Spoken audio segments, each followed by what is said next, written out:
അസ്സലാമു എല്ലാവർക്കും ജാസ്മിസ് ഹോം ബേഡിലേക്ക് സ്വാഗതം. ഇന്ന് ഞാൻ വന്നിരിക്കുന്നത് ഒരു റെഡ് വെൽവെറ്റ് ടീ ടൈം കേക്കിൻ്റെ റെസിപ്പി ആയിട്ടാണ്. വളരെ പെട്ടെന്ന് തന്നെ ഫ്രൈ പാനിൽ നമുക്ക് തയ്യാറാക്കിയെടുക്കാൻ പറ്റുന്നൊരു കേക്കിൻ്റെ റെസിപ്പിയാണിത്. ഒട്ടും വൈകാതെ തന്നെ നമുക്ക് വീഡിയോയിലേക്ക് കടക്കാം. അതിന് മുമ്പ് എൻ്റെ ചാനൽ സബ്സ്ക്രൈബ് ചെയ്യാത്ത ആരെങ്കിലും ഉണ്ടെങ്കിൽ താഴെ കാണുന്ന റെഡ് സബ്സ്ക്രൈബ് ബട്ടൺ ഒന്ന് പ്രസ് ചെയ്ത് എൻ്റെ ഈ ഒരു ചാനലൊന്ന് സപ്പോർട്ട് ചെയ്യാം. നമുക്ക് ഈ ഒരു കേക്ക് എങ്ങനെയാണ് തയ്യാറാക്കുന്നതെന്ന് നോക്കാം.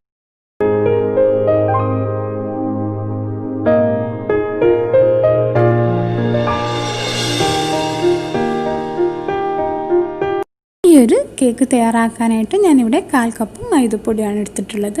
ഇനി ഇതിലേക്ക് 1/4 ടീസ്പൂൺ ബേക്കിംഗ് പൗഡർ ചേർത്ത് കൊടുക്കാം. ഒരു നുള്ള് ഉപ്പ് ഇത്രയും ചേർത്ത് കൊടുത്തതിന് ശേഷം ഇത് നന്നായിട്ടൊന്ന് മിക്സ് ചെയ്തെടുക്കാം. ഇതിവിടെ നന്നായിട്ട് മിക്സ് ചെയ്തെടുത്തിട്ടുണ്ട്. ഇനി ഇത് നമുക്കൊരു സ്ട്രെയിനറിലിട്ട് നന്നായിട്ടൊന്ന് തരിച്ചെടുക്കാം.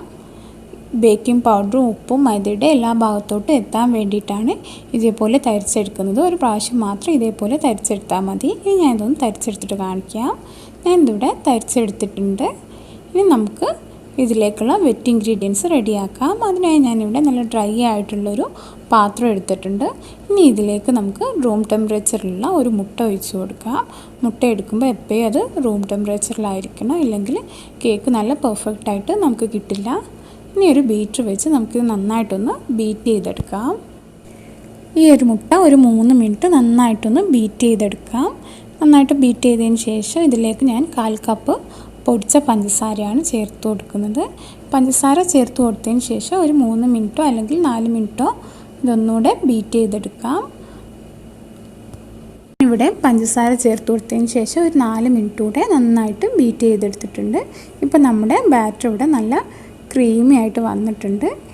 നല്ല ക്രീമി ആയി വന്നാൽ മാത്രമേ നമുക്ക് നമ്മുടെ ഈ ഒരു കേക്ക് നല്ല സോഫ്റ്റായി കിട്ടുള്ളൂ. ഇനി ഇതിലേക്ക് 2 ടേബിൾ സ്പൂൺ സൺഫ്ലവർ ഓയിൽ ചേർത്ത് കൊടുക്കാം. 1/4 teaspoon vanilla essence, 1/4 teaspoon red food colour ഇത്രയും ചേർത്ത് കൊടുത്തതിന് ശേഷം 1 മിനിറ്റ് മാത്രം നമുക്ക് ഒന്നുകൂടെ ഇതൊന്ന് ബീറ്റ് ചെയ്തെടുക്കാം.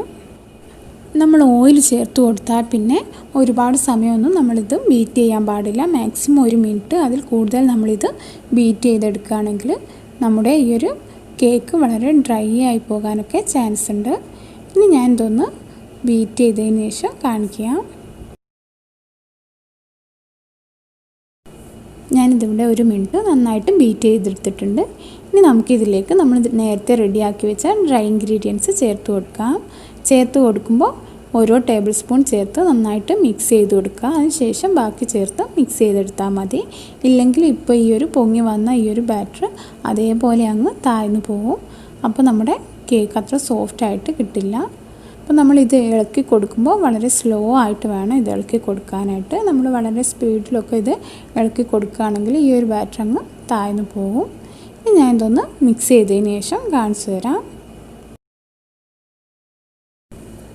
നമ്മുടെ ബാറ്റർ ഇവിടെ റെഡി ആയിട്ടുണ്ട്. ഞാനിതിവിടെ നന്നായിട്ട് തന്നെ മിക്സ് ചെയ്തെടുത്തിട്ടുണ്ട്. ഇനി നമുക്കിതൊരു സൈഡിലേക്ക് മാറ്റി വെക്കാം. ഇനി ഞാനിവിടെ ഫ്ലെയിം ഓൺ ആക്കി ഒരു പാൻ വെച്ച് കൊടുത്തിട്ടുണ്ട്. ഈ പാൻ നന്നായിട്ട് ചൂടായതിന് ശേഷം ഇതിലേക്ക് കുറച്ച് ഓയിൽ ഒഴിച്ച് കൊടുക്കാം. ഓയിൽ ഒഴിച്ച് കൊടുത്തതിന് ശേഷം ഇത് ഈ ഒരു പാനിൻ്റെ എല്ലാ ഭാഗത്തേക്കും ഒന്ന് സ്പ്രെഡ് ചെയ്ത് കൊടുക്കണം. നമ്മൾ ബാറ്റർ ഒഴിച്ച് കൊടുക്കുമ്പോൾ ഇത് പെട്ടെന്ന് കരിഞ്ഞു പോകാതിരിക്കാനും അടി പറ്റി പിടിക്കാതിരിക്കാനൊക്കെ വേണ്ടിയിട്ടാണ് ഓയിൽ ചേർത്ത് കൊടുക്കുന്നത്. ഞാനിതിൽ ഓയിൽ നന്നായിട്ട് സ്പ്രെഡ് ചെയ്ത് കൊടുത്തിട്ടുണ്ട്. ഇനി നന്നായിട്ട് ചൂടായതിന് ശേഷം ഇതിലേക്ക് നമ്മളെ ബാറ്റർ ഒഴിച്ച് കൊടുക്കാം. നമ്മൾ ലോ ഫ്ലെയിമിൽ വെച്ചിട്ട് വേണം ഈ ഒരു സമയത്ത് നമ്മൾ ഇത് കുക്ക് ചെയ്തെടുക്കാനായിട്ട്, ഇല്ലെങ്കിൽ ഇത് പെട്ടെന്ന് തന്നെ കരിഞ്ഞു പോകും. ഇത് ഒഴിച്ച് കൊടുത്തതിന് ശേഷം നന്നായിട്ടൊന്ന് ചുറ്റിച്ച് കൊടുക്കാം. ഇവിടെ നന്നായിട്ടൊന്ന് ചുറ്റിച്ചെടുത്തിട്ടുണ്ട്. ഇനി ഇത് അടുപ്പ് വെച്ച് കൊടുക്കാം. ലോ ഫ്ലെയിമിൽ വെച്ചിട്ട് വേണം നമ്മൾ ഇതൊന്ന് ബേക്ക് ചെയ്തെടുക്കാനായിട്ട്. 7 മിനിറ്റ് അല്ലെങ്കിൽ 8 മിനിറ്റ് കഴിഞ്ഞിട്ട് നമുക്കിതൊന്ന് തുറന്ന് നോക്കാം. ഈ ഒരു സമയത്ത് എത്രത്തോളം കുറച്ച് വെക്കാൻ പറ്റുമോ അത്രത്തോളം കുറച്ച് വെച്ച് കൊടുക്കാം. പെട്ടെന്ന് തന്നെ ഇത് കരിഞ്ഞു പോകാനൊക്കെ ചാൻസ് ഉണ്ട്. നമുക്കൊരു 8 മിനിറ്റ് കഴിഞ്ഞതിന് ശേഷം ഇതൊന്ന് തുറന്ന് നോക്കാം. 8 മിനിറ്റ് കഴിഞ്ഞിട്ടുണ്ട്. ഇനി നമുക്ക് ഈ ഒരു അടുപ്പൊന്നെടുത്ത് നോക്കാം. ഇപ്പോൾ നമ്മുടെ കേക്ക് നന്നായിട്ട് പൊങ്ങി വന്നിട്ടുണ്ട്. ഇനി ഇതൊരു സ്റ്റിക്ക് വെച്ച് നമുക്കൊന്ന് കുത്തി നോക്കാം. നമ്മുടെ സ്റ്റിക്കുമേലൊന്നും പറ്റി പിടിച്ചിട്ടില്ലെങ്കിൽ നമ്മുടെ കേക്ക് ഇവിടെ നന്നായിട്ട് തന്നെ ബേക്കായി വന്നിട്ടുണ്ടാവും. അപ്പോൾ നമ്മുടെ സ്റ്റിക്കുമേലൊന്നും പറ്റി പിടിച്ചിട്ടില്ല. നമ്മുടെ കേക്ക് ഇവിടെ നന്നായിട്ട് ബേക്കായി വന്നിട്ടുണ്ട്. ഇനി നമുക്ക് ഫ്ലെയിം ഓഫ് ചെയ്യാം. ഇനി ഇത് ചൂടാറിയതിന് ശേഷം മാത്രം നമുക്ക് പുറത്തോട്ട് എടുക്കാം. ചൂടോടെ നമ്മളിത് എടുക്കുകയാണെങ്കിൽ പെട്ടെന്ന് തന്നെ മുറിഞ്ഞു പോകാനൊക്കെ ചാൻസ് ഉണ്ട്. നമുക്കിതൊന്ന് ചൂടാറി വരുന്നവരെ വെയിറ്റ് ചെയ്യാം. കേക്ക് ചൂടാറിയതിന് ശേഷം ഞാനിതിവിടെ പുറത്തോട്ട് എടുത്തിട്ടുണ്ട്. നമുക്കിതിൻ്റെ 4 സൈഡും ഒന്ന് കട്ട് ചെയ്തെടുക്കാം. ഞാനിതിവിടെ ഈ ഒരു കേക്കിൻ്റെ 4 സൈഡും കട്ട് ചെയ്തെടുത്തിട്ടുണ്ട്. ഇനി നമുക്ക് വീണ്ടും ഇതൊരു 4 പീസായിട്ട് കട്ട് ചെയ്തെടുക്കാം. ഞാനിവിടെ സ്ക്വയർ ഷേപ്പിലാണ് കട്ട് ചെയ്തെടുക്കുന്നത്. ഏത് ഷേപ്പിൽ വേണമെങ്കിലും നമുക്ക് അത് കട്ട് ചെയ്തെടുക്കാം.